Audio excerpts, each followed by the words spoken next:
کہ دیکھیں نا، انسان پر اگر کوئی شخص نیکی کر دیتا ہے، احسان کر دیتا ہے، تو انسان اس کے سامنے پھر گردن نہیں اٹھا سکتا.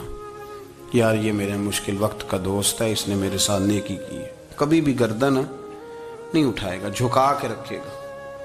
تو اگر عام کوئی نیکی کر دے تو اس کے سامنے انسان کبھی گردن نہیں اٹھاتا. تو جو رب ساری نعمتیں عطا فرمائے، جو کہے کہ تیری تخلیق میں نے کی، تجھ سے پہلوں کو بھی پیدا میں نے کیا، تیرے لیے زمین کا بچھونا بھی میں نے بچھایا، آسمان کی چھت بھی میں نے لگائی، تیرے لیے زمین سے ساری اناج کو، پھل کو، کھیتیوں کو نکالا بھی تیرے لیے. اب تو اس طرح کر کہ تو میری عبادت کر، تو میری بارگاہ میں جھک جا. بہت سارے نشے لوگوں کو لگے ہوئے ہوتے ہیں. ہر آدمی کوئی نہ کوئی نشہ کرتا ہے. کوئی دولت کا کرتا ہے، کوئی شہرت کا کرتا ہے، کوئی اپنی تعریف کا نشہ کرتا ہے. دو چار لوگوں سے تعریف سن کے مطمئن ہو جاتا ہے. ناراض تو نہیں ہو گیا اس جملے سے؟ آپ کرتے ہیں لوگ دولت کا نشہ بھی. یہ جب نقصان ہوتا ہے تو بندے بیمار نہیں ہو جاتے؟ پیسے ڈوب جاتے ہیں تو لوگ بیمار نہیں ہو جاتے؟ تو اس کا مطلب یہ ہوتا ہے کہ نشہ ٹوٹ گیا ہے. اب بہک ہوئے ہیں نا تھوڑے سے تو کانپتے ہیں، تڑپتے ہیں، پریشان. نشئی اسی طرح ہی کرتا ہے نا، نہیں ملتا تو پریشان ہوتا ہے.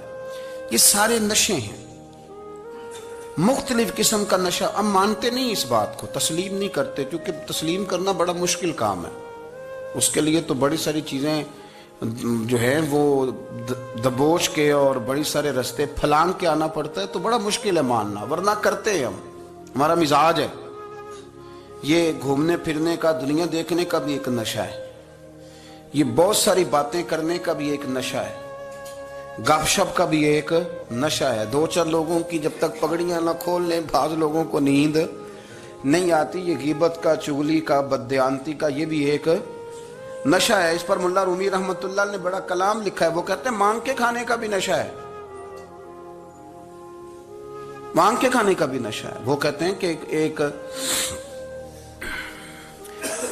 بھیک مانگنے والی خاتون تھی، تو بادشاہ کے پاس بھیک مانگنے آئی تو بادشاہ کو پسند آ گئی، اس نے شادی کر لی. اب اس کو عادت تھی بھیک مانگ کے کھانے کی.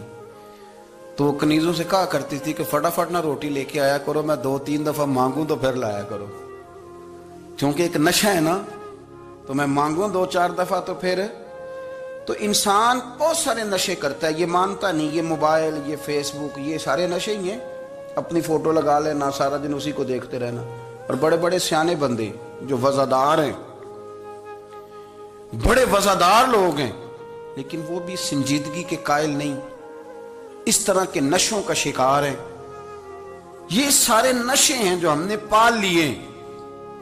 ہمارے صوفیاء، ہمارے بزرگ فرماتے ہیں کہ تم اس طرح کرو، اگر سارے نشوں سے بچنا چاہتے ہو تو سجدے کا نشہ شروع کرو.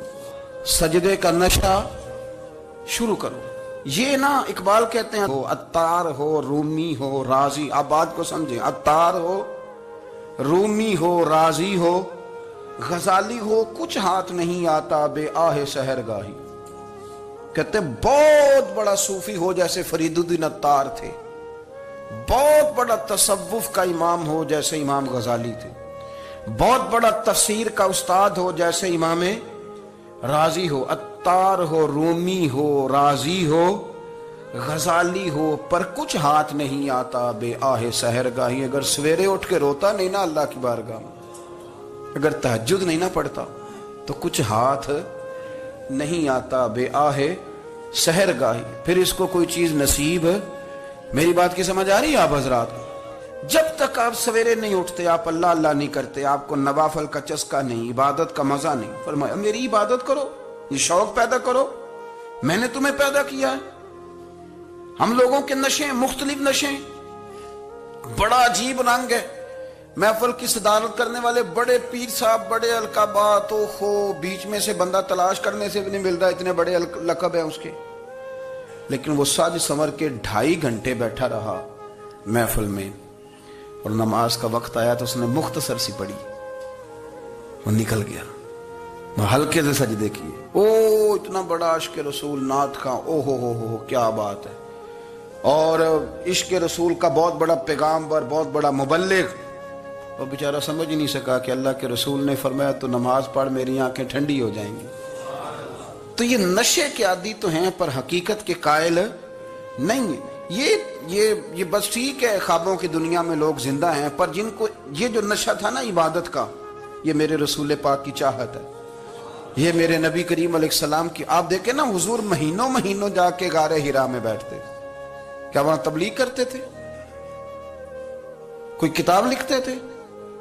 رسول کریم علیہ السلام مہینہ رہتے غار حرا میں. کوئی نہ مجھے دیکھے، کوئی نہ مجھے ملے. حضور یہاں کیا ہے؟ فرمایا میں اپنے رب کی عبادت کروں گا. نبی کریم علیہ السلام نے سجدوں کے ساتھ پتھروں اور پہاڑوں کو آباد کر دیا، سجدوں کے ساتھ. آپ کا سجدہ آپ کو بہت ساری چیزوں سے چھڑا لیتا ہے، یہ بہت ساری جگہوں سے جھکنے سے بچا لیتا ہے. صوفیاء اولیاء یہ کیا کرتے تھے؟ یہ سجدے کا ذوق ہی تو پیدا کرتے تھے. سجدے کا ذوق. شاہ عبدالعزیز دباغ رحمت اللہ تعالی علیہ اپنے مریدوں سے فرمایا کرتے تھے کہ اگر تم پکے نمازی بن جاؤ نا، تہجد گزار ہو جاؤ، تو میرے پاس آنا جانا چھوڑ دینا. عرض کی حضور کیوں؟ فرمایا میں تمہارے اور رب رسول کے رستے میں رکاوٹ نہیں بننا چاہتا، اور میرا مقصود ہے تمہیں وہاں تک پہنچانا. جب پہنچ گئے تو پھر میری ضرورت ختم ہو گئی. ہاں کبھی وسوس آئے، شک پیدا ہو، تکلیف ہو تو آنا، ورنہ میں نہیں چاہتا کہ میں رکاوٹ بنا رہوں. تم اللہ اللہ کرو، اس مالک کو راضی کرو. میرے رسول پاک علیہ وسلم نے فرمایا بندہ اللہ کے سب سے قریب اس وقت ہوتا ہے جب وہ سجدے کی حالت میں ہوتا ہے. کس کے قریب ہوتا ہے؟ اللہ کے سب سے قریب ہوتا ہے. وہ بڑا نیڑے ہے رب کے، بڑا قریب ہے، اس لیے کہ وہ حالت سجدہ میں. وہ جب سجدے کرتا ہے نا، اس کی بارگاہ میں جب جھک جاتا ہے. آپ ذرا سجدے کی کیفیت دیکھیں نا، زبان بھی یہاں ہے، آنکھ بھی یہاں ہے، کان بھی، عقل بھی ساری، اس نے سارا کچھ رکھ دیا سجدے میں. آپ وہ کبھی پیچھے جائیں تو دیہاتوں میں کہا جاتا تھا ناک سے نکیریں نکالو. بہت بڑی سزا ہوتی تھی نا، ناک سے نکیریں نکالو، بڑی سزا ہوتی تھی. تو اس نے کہا مالک مجھے کسی نے کہا نہیں، پر دیکھنا میں نے رکھ دی ساری عقل سجدے میں، اور رکھ کے کہا کیا؟ سبحان ربی یا اللہ، اللہ میں پست ہوں تو اعلیٰ ہے، اللہ تو میرا رب ہے اور تو سب سے اعلیٰ. اتنا. اور فرمایا جب یہ اس کیفیت میں ہوتا ہے تو پھر یہ اپنے رب کے قریب ہوتا ہے. کثرت عبادت، نوافل. ہمارے ہاں عمرے کی قرآن اندازی محفلوں پہ ہونے لگ گئی ہے، حالانکہ حدیث سے ثابت نہیں. میں دوستوں سے کہتا ہوں جائز ہے، کرنی چاہیے. عمرے کی قرآن اندازی جائز ہے، پر کسی حدیث میں نہیں آئی کہ قرآن اندازی کرو عمرہ کرو. حدیث میں قرآن اندازی یہ آئی ہے کہ نبی پاک علیہ السلام نے فرمایا تمہیں پتہ چل جائے نا پہلی صف کا ثواب کتنا ہے، تم قرآن اندازی کرو. عمرے کی قرآن اندازی کا تو پوسٹر چھپتا ہے، تو یہ والی قرآن اندازی کب ہونی ہے؟ ہونی چاہیے کہ نہیں؟ حضور نے فرمایا تمہیں پتہ چلے کہ اس کا ثواب کتنا، تو تم قرآن اندازی کرو، تم قرآن ڈالو. جب آپ نماز پڑھ رہے ہوتے ہیں، جب آپ کا مصلی آباد ہوتا ہے. صلاح الدین ایوبی ایک بزرگ سے ملاقات ہو گئی، بیت المقدس پر قبضہ تھا عیسائیوں کا. تو صلاح الدین بڑے پریشان تھے. وہ بابا جی کہنے لگے پتر کیا ہوا؟ کہنے لگے حضور پتہ چلا ہے دشمن کے 2 بحری بیڑے اسلحہ لے کے آ رہے ہیں. مسلمان پہلے ہی کمزور ہیں، اور اب اگر 2 بحری بیڑے اور آ گئے تو حضور مسئلہ بن جائے گا. تو میں پریشان ہوں کہ کس طرح یہ کم مسئلے والی ہماری فوج ہے کیسے مقابلہ کرے گی. تو بابا جی کہنے لگے پتر اس طرح کرنا، آج رات تو بھی دعا کرنا اور میں بھی کروں گا. تو بھی دعا کرنا، آپ ناراض نہ ہونا. ہم تو پیروں والے ہیں، ہم تو پیروں کے نوکر غلام ہیں، ہمارا تو گزارا ہی نہیں، ہمیں تو ملتا ہے سارا کچھ وہاں سے. پر میرا سوال یہ ہے کہ تعویذ لینے جاتے ہو نفل کیوں نہیں پڑھتے؟ رات اللہ اللہ کیوں نہیں کرتے؟ یہ بھی تو ہمارے بزرگوں کا ہی طریقہ ہے، انہوں نے تو ہمیں سکھایا ہے. صلاح الدین ایوبی سے بزرگوں نے کہا کہ رات آج نا اللہ اللہ کرنا، تو میں تیرے لیے دعا کروں گا، تو بھی دعا کرنا. تو بندہ جب دکھی ہوتا ہے تو سجدہ کرتا ہے، تو پھر ہی تو مصلی بھیگ جاتا ہے، پھر ہی تو مزہ آتا ہے. سکھی بندہ تو کعبے جا کے نہیں روتا. دکھی تھے، تکلیف تھی، تو سر رکھا سجدے میں تو تڑپ گئے. اور وہ بابا جی کہتے ہیں میں مسجد آیا تو صلاح الدین چیخے مار کے رو رہا تھا. اور کہہ رہا تھا مالک میں کوئی اپنی شان کے لیے تو نہیں نہ لڑ رہا، اللہ کو میں کوئی قبضوں کے لیے تو نہیں لڑ رہا، مالک تیرے لیے لڑ رہا ہوں، مجھے بے آبرو نہ کرنا، میری مدد فرمانا۔ کہتے میں آیا تھا کہ مسجد میں دعا کروں گا، پر صلاح الدین ایوبی کو روتے دیکھا تو میں لوٹ گیا۔ تو سویرے صلاح الدین ملے تو بڑے خوش تھے۔ میں نے کہا پتر کیا ہوا؟ کہنے لگے حضور وہ بحری بیڑے دو آ رہے تھے نا اسلحہ لے کے، دونوں ڈوب گئے پانی میں ڈوب گئے۔ تو بابا جی کہنے لگے صلاح الدین وہ پانی میں نہیں ڈوبے، وہ تیرے آنسوؤں میں ڈوب گئے، وہ غرق ہو گئے، وہ جو تو نے مسلح بات کیا تو وہ تیرے آنسوؤں میں ڈوب گئے، وہ غرق ہو گئے، وہ تباہ، اتنے قیمتی تھے تیرے آنسو کے بہا لے گئے دشمن کے بحری بیڑوں کو۔ میرے بھائی ٹھیک ہو گیا جی، میرے عزیز سمجھ لیں اس بات کو ہمیشہ کے لیے، اور اس پر غور کر لیں اچھے طریقے سے کہ میرے رسول کریم سید عالم صلی اللہ علیہ وسلم نے نا ہماری توجہ دلائی، حضور نے ہمیں بتلایا، ہمارا ذوق بڑھایا عبادت کی طرف۔ ایک صحابی تھے حضرت ابو فاطمہ رضی اللہ تعالیٰ عنہ، یہ ترمذی شریف کی حدیث ہے۔ نبی پاک علیہ السلام نے فرمایا ابو فاطمہ قیامت کے دن مجھ سے جلدی ملنا چاہتے ہو کہ دیر کے ساتھ؟ تو کہنے لگے حضور کون ہوگا جو دیر سے ملنا چاہے گا، ہم نے تو جان دے دی وعدہ دیدار پر۔ اعلیٰ حضرت فرماتے ہیں جان دے دی وعدہ اور نقد اپنا دام ہو ہی جائے گا۔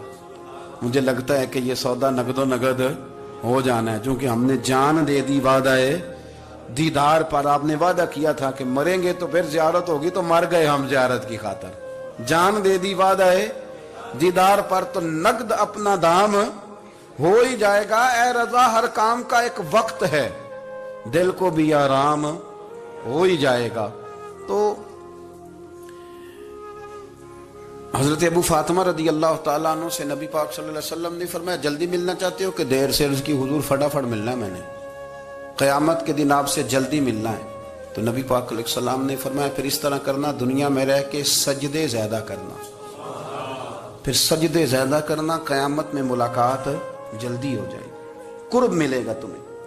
اپنے بچوں کے اندر دیکھیں نا، ہم شوق پیدا کرتے ہیں، ہمیں صحیح لفظ نہیں بولنے آتے پر ہم بچوں میں شوق پیدا کرتے ہیں کہ پتر ڈاکٹر بن جائے گا تو بڑا نفع کرے گا، تو لوگوں کی خدمت کرے گا، ملک و ملت کی خدمت کرے گا، تیرے ابا کا نام روشن ہوگا، تیرے دادا کی تعریفیں ہوں گی۔ ہم یہ ذوق پیدا کرتے ہیں، ہم اپنے نوجوانوں کے اندر یہ فکر پیدا کرتے ہیں، انہیں ہم سمجھاتے ہیں کہ میاں جب تم پڑھو گے محنت کرو گے تو فلاں آدمی کی طرح تمہارا نام ہوگا۔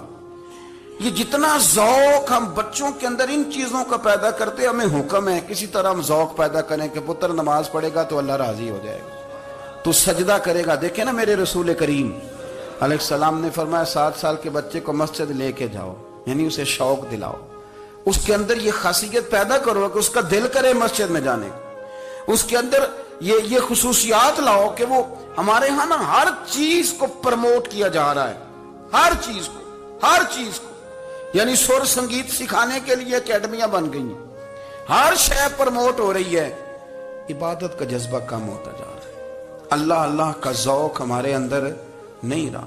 اور اتنا مشکل ہم نے اپنے لیے بنا لیا ہے کہ وہ بندہ جو بڑی زبردست مذہبی گفتگو کر رہا تھا اور تگڑی بات کر رہا تھا، کیا بات ہے، لیکن نماز کے بارے میں کمزوری دکھا جاتا ہے، نوافل کے بارے میں وہ چپکے سے نکل جاتا ہے۔